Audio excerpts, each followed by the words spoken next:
Assalamualaikum warahmatullahi wabarakatuh. Segala puji syukur kepada Allah Subhanahu wa Ta'ala atas segala nikmat dan rahmatnya.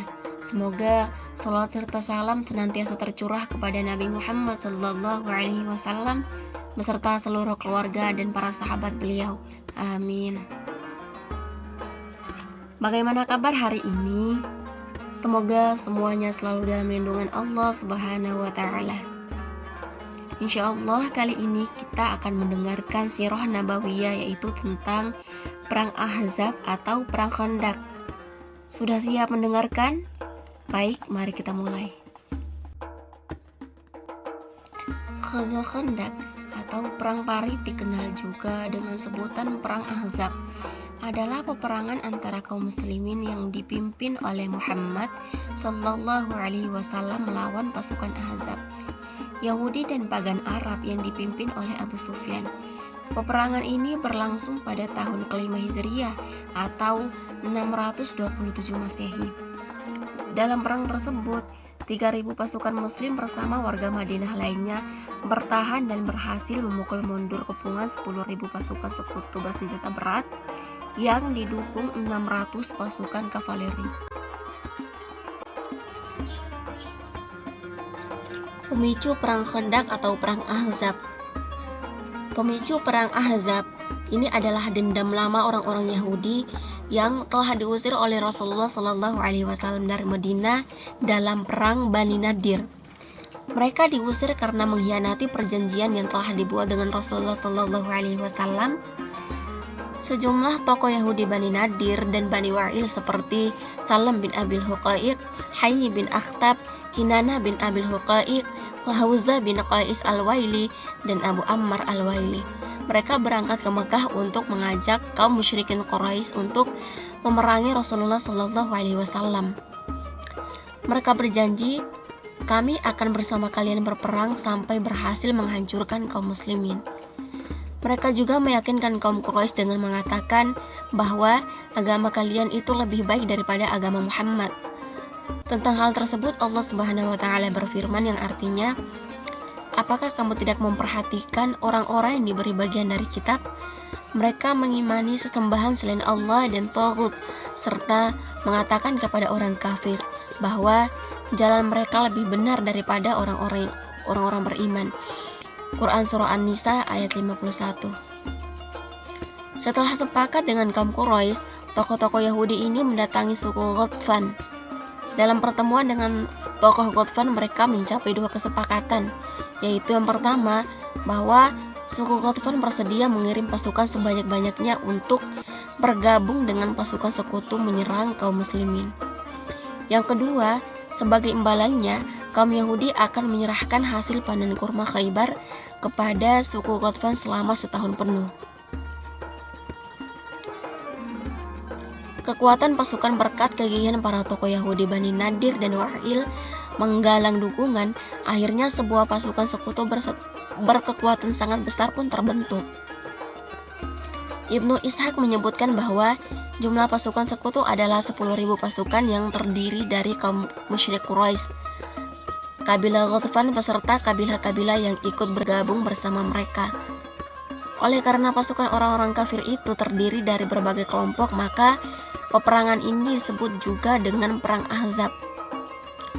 Komando tertinggi dipegang oleh Abu Sufyan, sementara pasukan kaum muslimin hanya berjumlah 3.000 saja, dan bisa jadi jumlah musuh berlebih jumlah seluruh Madinah kala tersebut.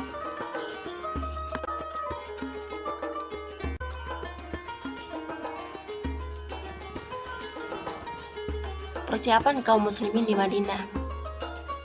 Ketika berita persekongkolan dan rencana busuk orang-orang kafir ini sampai kepada Rasulullah Shallallahu Alaihi Wasallam, beliau Shallallahu Alaihi Wasallam langsung meresponnya dengan melakukan persiapan.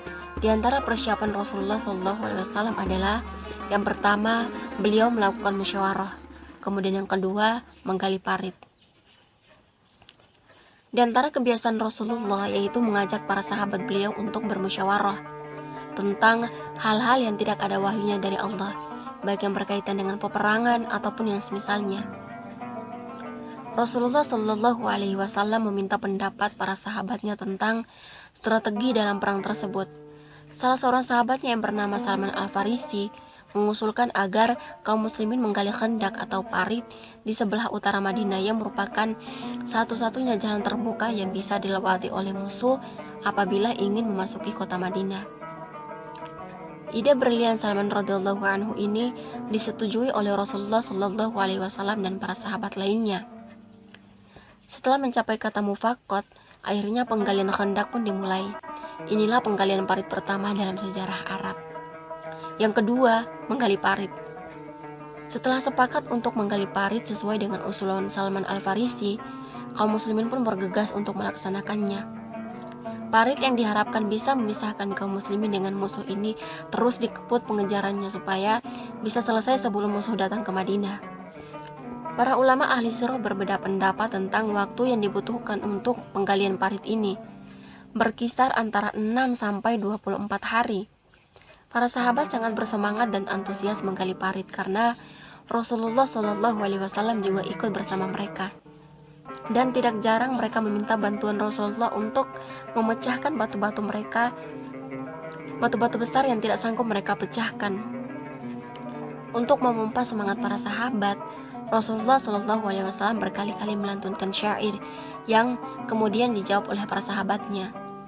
Seorang sahabat Al-Barra bin Azib bercerita, pada waktu perang Ahzab atau perang Khandak, aku melihat Rasulullah Shallallahu Alaihi Wasallam mengangkat tanah parit, sehingga debu-debu itu menutupi kulit beliau dari pandanganku.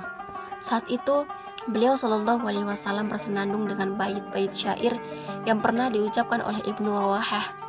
Sambil mengangkat tanah beliau bersenandung, "Ya Allah, seandainya bukan karenamu, maka kami tidak akan mendapatkan petunjuk, tidak akan bersedekah, dan tidak akan melakukan sholat.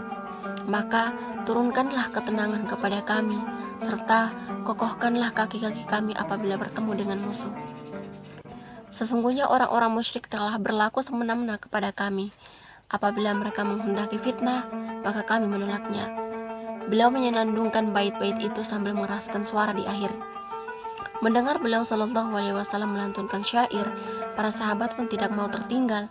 Mereka mengatakan, "Kami adalah orang-orang yang telah berbayat kepada Muhammad untuk setia kepada Islam selama kami masih hidup."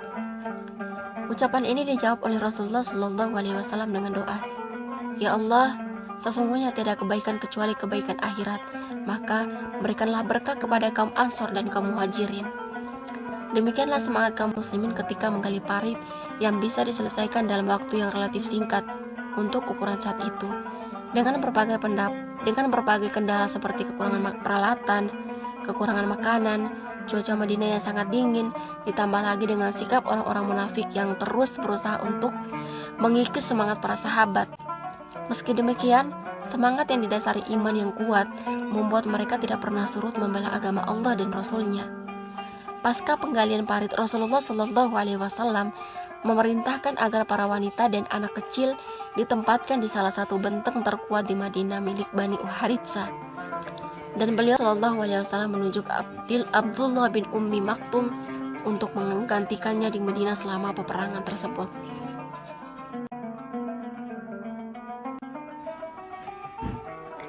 Setelah menyusun strategi untuk menghadapi musuh, Rasulullah Shallallahu Alaihi Wasallam menyuruh para sahabatnya untuk membelakangi Gunung Sila, menghadap Khandak yang sekaligus sebagai penghalang mereka dari pasukan sekutu.